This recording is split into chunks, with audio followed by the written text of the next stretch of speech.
May tanong sa akin, meron po sir na Ola na mag-automatic disbursement ng pera. Once bayad ka na, kahit ayaw mo nang mag-reloan, magugulat ka na lang na send na sa GCash mo. Tapos matataranta ka, ang laki ng bawas. Tapos di mo alam kung paano mo ibabalik yung pera. Kasi malaki na binawas, pero need mo ibalik for 7 days. Alright, napakagandang katanungan po nito, pero bago natin sasagutin, imbitahan ko muna sana kayo na pakisuportahan po sana aking mga social media accounts sa YouTube, Facebook, and TikTok. Ayan po ang masaklap dyan sa mga bugok at abusadong online lending apps na yan. No? Marami po tayong nababasang ganyan mga komento. May mga nagpapadala po sa akin ng mga mensahe na ganyan, no? May mga emails po na ganyan nga. Bayad na sila. Kumbaga, talagang pinilit ho nilang tapusin, no? Yung kanilang kalbaryo dyan sa mga bugo at abusadong online lending apps na yan.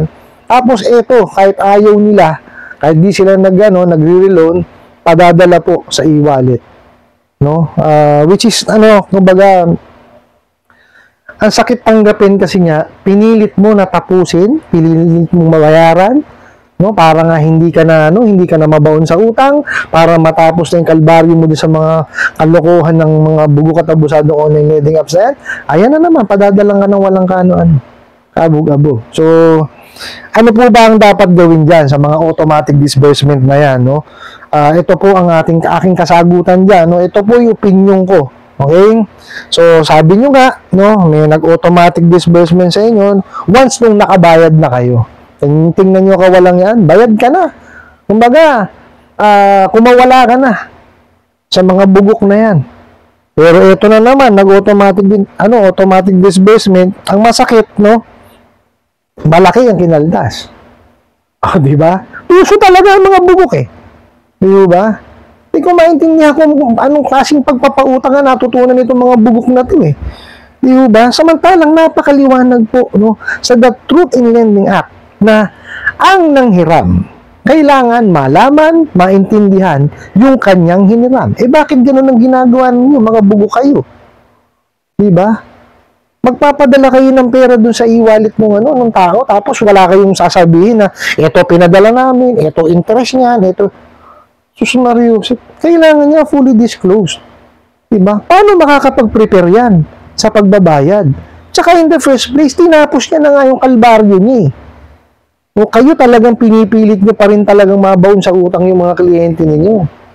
Diba? So, ganun talaga kayo kawalang niya. Diba? Wala kayong inisip, kundi sarili niyo lang. Hindi niyo man lang inalam or hindi nyo man lang tinanong yung kliyente, kailangan nyo ba ng pera? Wala, automatic disbursement. O, di ba? Ganun talaga kayo kawalang ya. Mario Joseph, kung tatanungin nyo po ako kung kailangan bayaran, ito ang gawin nyo. Hindi nyo kailangan bayaran. Ibalik nyo po. Ngayon may question na naman. Paano ho ibabalik yan? Okay. Kung naaalala nyo po, nung nagbayad kayo, doon sa nakaraan yung utang sa kanila, meron po kayong reference number. Kunin nyo po yung reference number na yun. Tapos magbayad po kayo using doon sa mga payment channels po nila. Okay, sige, baka mamaya may magtanong din. Kasi po, kailangan para makapagbayad, iti-trigger po doon sa sa apps nila Huwag nyo sundin yun. Kasi tatanggapin naman po yan doon sa mga payment channels Kasi importante lang naman ho dyan is yung reference number. Kasi po, yun yung identifier na sa inyo po galing yung pera. Okay? For example, kasi boss rin ang gagamitin natin na BR 00001. Yun yung ilalagay po ninyo, yung amount na babayaran nyo. Tapos, yun na po ang di po ba? Or kung meron pa po yung hihingi nila ron. Di ba? Yung cellphone number po ba kailangan ilagay niyo po. Di po ba? Ibalik nyo sa kanila. Okay, kaya lang, pagkatapos nyo yan maibalik, okay, kaya naging successful, di ba? Tabi nyo yung proof of payment. Okay? Tapos po, kung kayo po, kaya nyo, yung pangaharas nitong mga bugok at abusadong online lending apps na to, huwag kayong magbago ng number. Okay, pero, kung mahina po ang loob po ninyo at talagang madali kayong matakot at maharas matakot at magkaroon ng stress, okay, magpalit po kayo ng SIM. Ito po sinasabi ko or binibigay kong opinion ko is base po dun sa automatic na dinisburse. Okay? Hindi po ito yung may existing kang utang, ha? Okay? Pagka ho yan, automatic na dinisburse, isinoli nyo po yung pera, itabi nyo ho yung proof of payment. Tapos po, magpalit na ho kayo ng number. Okay? Kasi kukulitin pa rin kayo yung mga bugok na yan. No? Wala ho talagang ibang gagawin niya kundi manlapastangan ng tao. Puro kalokohan lang ang alam niyang mga yan. Tingnan nyo nga ho, walang alam sa pagpapautang. Saan ka nakakita? Hindi ka naman nagtitrigger ng reloan. Oh, pinadalang ka ng pera. Ano, gusto palabasin yung mga bugok na yan? O, di ho ba? So, wala talaga silang iniisip kundi sarili lang nila. Di ho ba? Hindi ko nga maintindihan kung bakit ganyan yung mga yan eh. Di ho ba? Manong, sa iba na lang nila anuhin. Tsaka, napakadali hong magpatakbo ng lending sa totoo lang. Oo, kasi ang dami hong nangangailangan ng pera eh. Di ho ba? Manong gawin mo yung nararapat o yung dapat na pagpapautang, which is application, yung ginagawa, di ba? Maglalagay ka ng information, mangingi ka ng mga documentation, tapos kikredit investigate mo, i-verify mo.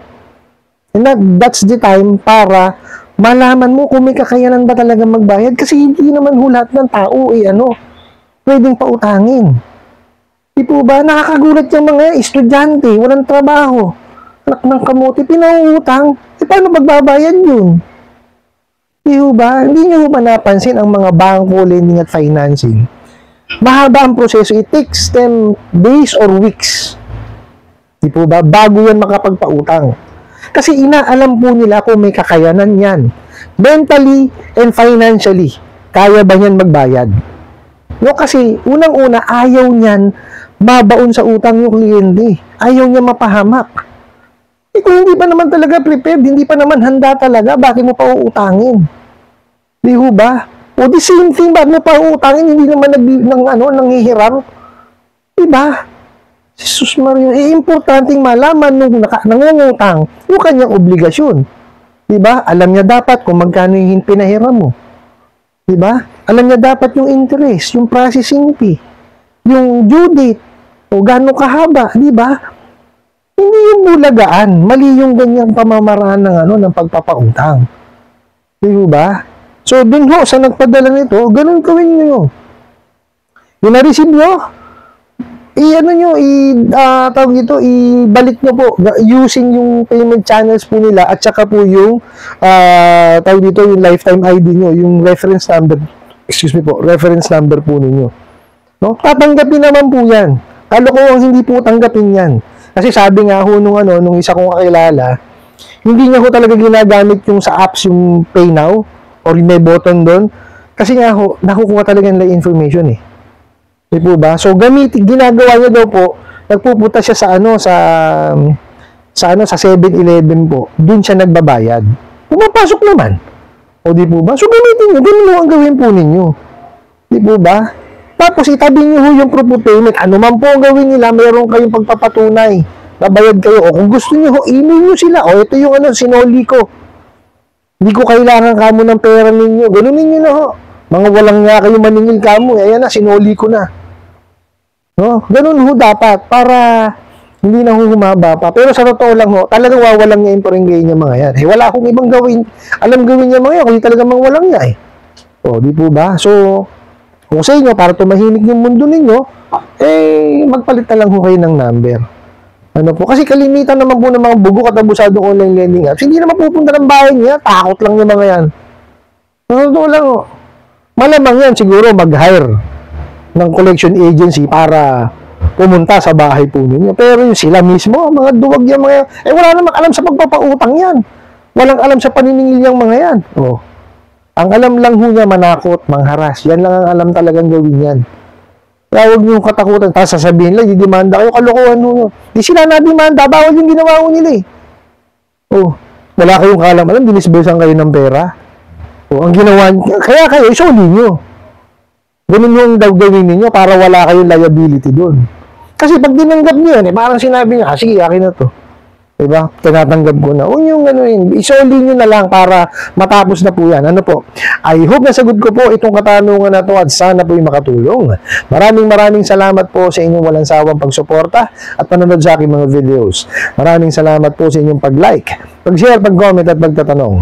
At kunin ko na rin po itong opportunity na to na imbitahan po sana kayo na pag-suportahan po sana ang aking mga social media accounts sa YouTube, Facebook, and TikTok. Kasi muli po, yun lang.